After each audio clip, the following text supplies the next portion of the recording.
Hi friends, ఇది Sony market TV, China TV. విలేజ్లో ఎక్కువ బైక్ మీద వచ్చి సోనీ టీవీ లారీ నుంచి మేము తప్పించుకొని వచ్చి మీకు అమ్ముతున్నాం తక్కువ రేట్లు అని చెప్పి ఈ ఊర్లో అమ్ముతారు. కానీ సోనీ టీవీ కాదు, మార్కెట్ టీవీ. చూడండి ఫ్రెండ్స్, సోనీ లోగో అనేది స్టిక్కర్ అంటించేస్తారు వాళ్ళు. ఇది బ్యాక్లైట్ కంప్లైంట్తో మన దగ్గరికి వచ్చింది. ఒకసారి ఈ విధంగా కూడా మోసం ఉంటుందని మీకు చూపించడం కోసం ఈ వీడియో అనేది చేస్తున్నాను. ఈ ఫ్రేమ్లెస్ టీవీ ఫ్రెండ్స్, ఇది ఇక్కడ ఉన్న ఫ్రేమ్ అనేది రిమూవ్ చేసుకొని ఫ్రేమ్లెస్ టీవీ నుంచి స్టిక్కర్తో అక్కడ ఉన్న పేపర్ ఉన్నది, స్టిక్కర్ పేపర్, ఆ పేపర్తో నీట్గా రిమూవ్ చేసుకున్నాను. ఒకసారి బోర్డుని మీకు చూపిస్తాను. ఇది చైనా బోర్డు ఫ్రెండ్స్. ఇది స్మార్ట్ బోర్డు సోనీ లోగోతో అప్లోడ్ చేసి మీకు చూపించడం జరుగుతుంది. వాడు సోనీ అని చెప్పేసి. చూడండి ఫ్రెండ్స్, నాకు అక్కడ ఒక పేపర్ ఉంది, ఫిల్మ్ లాంటిది. ఆ ఫిల్మ్ లాంటి పేపర్తో చాలా జాగ్రత్తగా ఫ్రేమ్లెస్ టీవీని రిమూవ్ చేయాలి ఫ్రెండ్స్.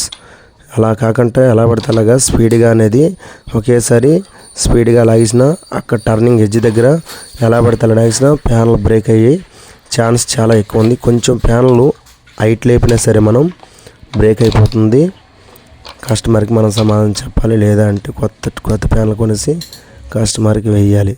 నీట్గా ప్యానల్ తీసిన ఫ్రెండ్స్. ఎల్ఈడీలు అనేవి మనకి కనిపిస్తున్నాయి. ఈ ఎల్ఈడీలో ఏ ఎల్ఈడీ ప్రాబ్లం ఉందో ఒకసారి ప్రాపర్గా చెక్ చేయడానికి నేను ఇక్కడ ఉన్న రిఫ్లెక్షన్ సీట్ అనేది రిమూవ్ చేసి ఒకసారి బ్యాక్లైట్ టెస్ట్ ద్వారా నేను చెక్ చేసుకుంటాను ఫ్రెండ్స్. రిమూవ్ చేశాను. అంతకుముందు ఈ టీవీ ఎవరో టెక్నీషియన్ దగ్గరికి వెళ్ళింది అంతకుముందు. ఇప్పుడు అతను ఏమో మాన్యువల్గా వైరింగ్ చేసి కనెక్టర్ స్ట్రిప్స్ కాకుండా వైరింగ్ చేసి టేపులు పెట్టి అతికించేశారు. మళ్ళీ రిపీట్ కంప్లైంట్ వచ్చినట్టు ఉంది, మన దగ్గరికి తీసుకొచ్చారు కస్టమర్. ఒకసారి నేను బ్యాక్లైట్ టెస్ట్ ఇదండి, బ్యాక్లైట్ టెస్ట్ ద్వారా ఏ స్ట్రిప్ అనేది ప్రాబ్లం ఉంది, ఏ స్ట్రిప్ బాగుందో ఒకసారి నేను చెక్ చేస్తాను. మీకు కూడా మీకు చూపిస్తాను ఫ్రెండ్స్. ఒకసారి మనం తెలుసుకుందాం ఏ స్ట్రిప్ అనేది కంప్లైంట్ ఉందో ఒకసారి మనం తెలుసుకుందాం. ఆ స్ట్రిప్ అనేది ప్రాబ్లం ఉంటే నేను 3 స్ట్రిప్లు కొత్తవి చేంజ్ చేస్తాను ఫ్రెండ్స్. ఈ స్ట్రిప్ అయితే ఆల్ ఎల్ఈడి లైట్స్ వెలుగుతున్నాయి. చూడండి ఫ్రెండ్స్, ఆల్ ఎల్ఈడి లైట్స్ వెలుగుతున్నాయి.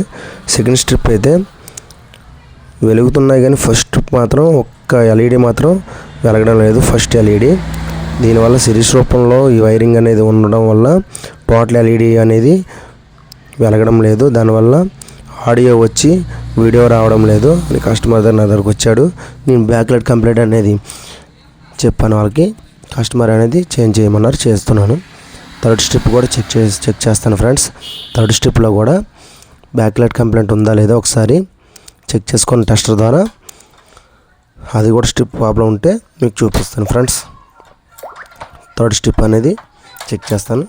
ఈ చెక్ చేసి ఏ ఎల్ఈడి ప్రాబ్లం ఉందో ఆ ఎల్ఈడి మార్చుకుంటా టోటల్ 3 ఎల్ఈడి స్ట్రిప్లు కూడా కొత్త వేయడం జరుగుతుంది.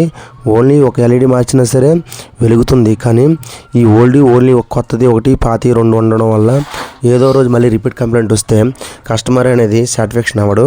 ఈ టెక్నీషియన్ ఎలా చేశాడు ఏటో అని చెప్పి తిట్టుకుంటాడు. కాబట్టి అందువల్ల నేను 3 చేంజ్ చేయడం జరుగుతుంది. అక్కడ ఒక ఎల్ఈడి వచ్చినా 2 ఎల్ఈడీలు వచ్చినా ఏదొచ్చినా ప్రాబ్లం వచ్చినా సరే ఆల్ ఎల్ఈడీలు కొత్త ఎల్ఈడీస్ వేసి కస్టమర్ని సాటిస్ఫాక్షన్ చేస్తాను. థర్డ్ స్టెప్ కూడా చెక్ చేస్తున్నాను ఫ్రెండ్స్. టోటల్ ఎల్ఈడీలు వెలుగుతున్నాయి. మనకి సెంటర్ ఎల్ఈడీలో ఫస్ట్ స్ట్రిప్ మాత్రమే ప్రాబ్లం వచ్చింది ఫ్రెండ్స్. ఫస్ట్ స్ట్రిప్లో ఫస్ట్ ఎల్ఈడి మాత్రం ప్రాబ్లం వచ్చింది ఫ్రెండ్స్. ఇప్పుడు నేను టోటల్ 3 కొత్తవి కొనేసి బయింగ్ చేసి మళ్ళీ ఫిట్ చేసి మీకు నేను చూపిస్తాను ఫ్రెండ్స్. ఒకసారి దీనిని మోడిఫికేషన్ కూడా చేద్దాం ఫ్రెండ్స్. ఎలా కాకుండా వేరే విధంగా మీకు చేసి నేను చూపిస్తాను ఫ్రెండ్స్, దీన్ని ఎంత నీట్గా చేసాము అని.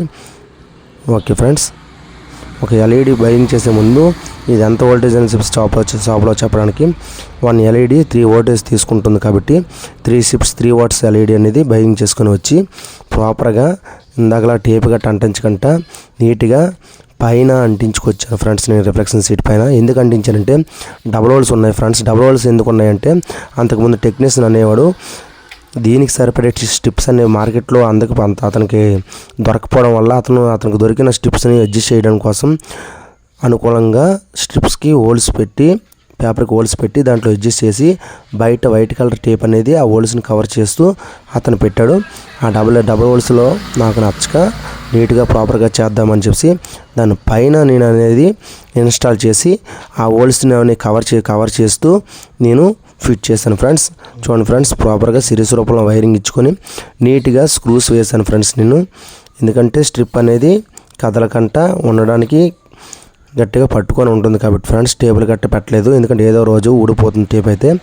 ఫ్రెండ్స్ దీనికి రిఫ్లెక్షన్ సీట్లు గట్ట ఇవ్వలేదు, ఎందుకంటే మార్కెట్ టీవీ కాబట్టి ఓన్లీ సింగిల్ వైట్ షీట్ ఇచ్చాడు. ఆ వైట్ షీట్ కూడా ప్యాన్ల కంటించుంది, అలాగే నేను ఉంచేశాను. కనీసం బ్యాక్ లైట్కి ఫ్రేమ్కి 2-in-1 tape back light tape అనేది ఏం చేయడానికి కూడా ఛాన్స్ లేదు మనకి. ఆ విధంగా ఫ్రేమ్ డిజైన్ చేశారు వీళ్ళు.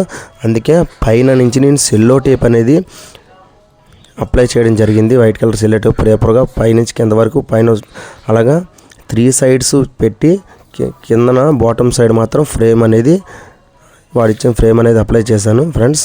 టీవీ ఆన్ చేశాను ఫ్రెండ్స్. ఇప్పుడు చూడండి, ఆన్ చేసి ప్రాపర్గా లైటింగ్ అనేది సరిపోయిందా లేదో చెక్ చేసుకొని 1-2 సార్లు మాత్రం టేప్ అనేది ప్రాపర్గా స్ట్రాంగ్గా అంటించుకోవాలి. ఎందుకంటే ఇది ఫ్రేమ్లెస్ టీవీ అయినా ఫ్రేమ్లెస్ టేప్ అనేది వేయడానికి కూడా మనకి వీలు లేకుండా వాడు డిజైన్ చేశారు కాబట్టి ఇలా చేశాను ఫ్రెండ్స్.